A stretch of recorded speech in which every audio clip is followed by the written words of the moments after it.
Thank you, Cancora. Taoiseach, in the programme for government, we were promised rural renewal, we were promised extra jobs, we were promised legislation, and indeed, of course, in Ballymahon, in recent days, we were told that this was going to be rolled out by the government, and there's a lot of views on that programme as to what it will deliver, but I have a lot of doubts myself. However, right in the middle of that, Taoiseach, we have the revaluation of property, and that revaluation of property is going to hit every county over the coming weeks, months, years. And at the moment, the counties of Roscommon and Galway have had their property revalued. Now, it's in legislation in relation to, like every other question that has been asked, legislation in the programme for government. Now, I just want to give you the breakdown for Roscommon because this is important.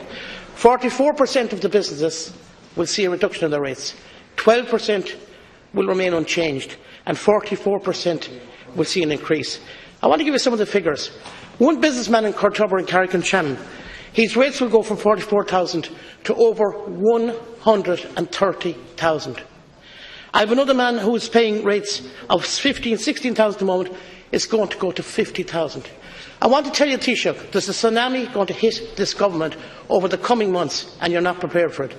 Business people, small business people, are livid with this, and the government must get involved. And if you don't, for example, a number of these people were going to create extra jobs. They tell me now they won't do it. So, Taoiseach, can you give me any comfort today for those people who are absolutely out of their minds in relation to the revaluation of their property?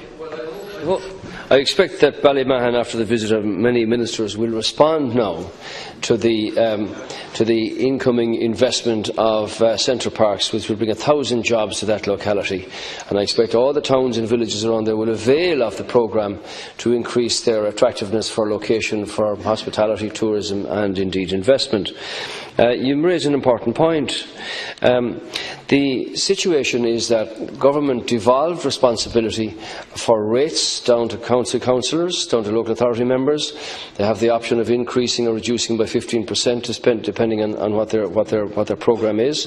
Many have reduced or frozen rates.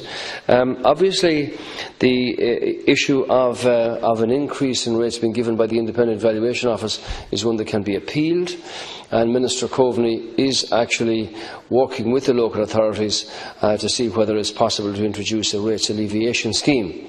So I think that members in commercial businesses who have received increases in rates can avail of the appeal procedure, and Minister will make his decisions in respect of the possibility of a rates alleviation scheme. Thank you very much, Deputy Shirley McConnell. Thanks for that.